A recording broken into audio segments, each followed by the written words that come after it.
কি সাপ? গোকুলের একটা জাত দেখেছিস তুই? কোথায় আছে? চ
সরে যাবে একটু।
এই দিক দিয়ে আসুন।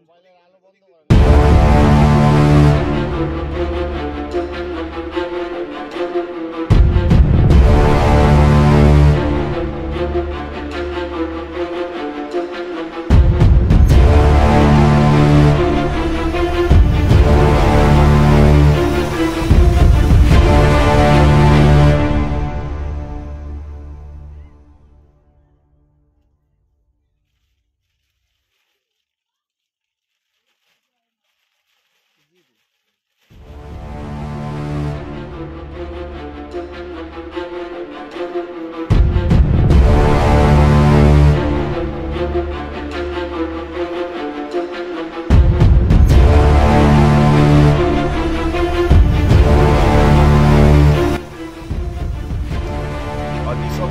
নবপাড়ায় একটি গোকলো সাপকে দেখতে পেয়ে আমাকে ফোন করে, যোগাযোগ করে আমি আসি, সাপটিকে ধরি।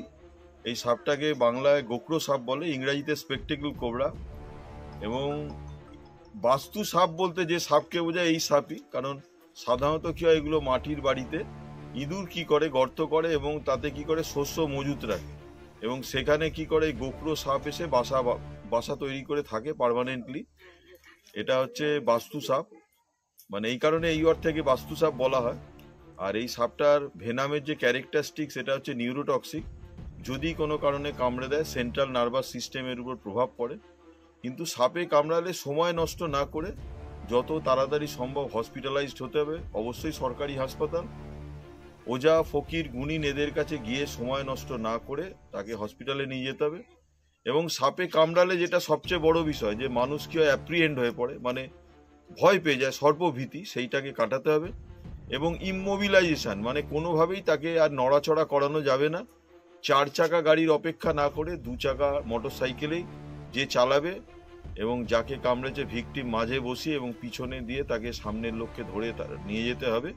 কারণ সেন্ট্রাল নার্ভাস সিস্টেম যেহেতু তার উপর প্রভাব পড়ে, কোনো কারণে গাড়ি থেকে পড়েও যেতে পারে। এবং যত তাড়াতাড়ি সম্ভব হসপিটালাইজড হবে এবং যত তাড়াতাড়ি সম্ভব চিকিৎসা হবে তত তাড়াতাড়ি সুস্থ হয়ে যাবে। এবং এই প্রসঙ্গে একটা কথা বলি, আগে যেমন সাপ কামড়ালে কি হতো, সাপকে আইডেন্টিফাই করতে হতো এবং সেইভাবে তার অ্যান্টিভেনামটা দেওয়া হতো। কিন্তু বর্তমানে হচ্ছে পলিভ্যালেন্ট ভেনাম, ফলে এখানে চেনার কোনো দরকার নেই। সাপে কামড়ালে হসপিটালাইজড হলেই ডাক্তারবাবুরা সঙ্গে সঙ্গে চিকিৎসা শুরু করে দেবেন এবং মানুষও সুস্থ হয়ে যাবে। এবং পরিবেশে এই প্রাণীটিরও অত্যন্ত প্রয়োজন, তার কারণ হচ্ছে ইঁদুরের প্রিডেটার হচ্ছে এই সাপ, এবং সাপ হচ্ছে পরিবেশে ইঁদুর, ব্যাঙ, এইগুলোকে পরিবেশকে নিয়ন্ত্রণ করে।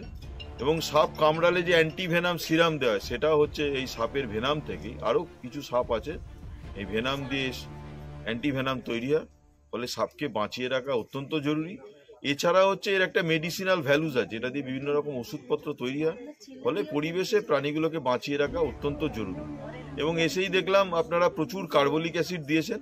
কার্বলিক অ্যাসিড যদি ওর গায়ে পড়ে অসম্ভব জ্বলবে, আমাদের যেমন যে প্রতিক্রিয়া ওরও তাই হবে এবং সাপ অ্যাগ্রেসিভ হয়ে পড়বে। কিন্তু সাপ যেখানে দেখলেন সেখানে কার্বলিক অ্যাসিড দিয়ে কোনো রকম কাজ হয় না। তার কারণ হচ্ছে কার্বলিক অ্যাসিডটা খোলা মাত্র যে অত্যন্ত দুর্গন্ধ এবং অক্সিজেনটাকে শুষে নেয়, সাপেদের বিন্দুমাত্র প্রভাব পড়ে না। ফলে কার্বলিক অ্যাসিড, ব্লিচিং পাউডার এগুলো থেকে বিরত থাকুন। এবং সাপ বেরোলে নিকটবর্তী যে আপনার থানা আছে বা যারা সর্প উদ্ধারকারী বা যারা মিডিয়া পার্সন, তাদের কাছে আমাদের নাম্বার থাকে, আপনারা যোগাযোগ করবেন। আমরা 24 ঘন্টায় সার্ভিস দিয়ে থাকি। আমরা এসে সাপটিকে তার যথাযোগ্য স্থানে আবার তাকে ছেড়ে দেবো, ফলে একটি প্রাণী বেঁচে যাবে। এবং এলাকাবাসীর কাছে ধন্যবাদ যে তারা সাপটিকে না মেরে আমাদের সঙ্গে, আমাদের মতো সর্প উদ্ধারকারীর সঙ্গে যোগাযোগ করে, ফলে সাপটির একটি প্রাণ বাঁচানো সম্ভব হয়।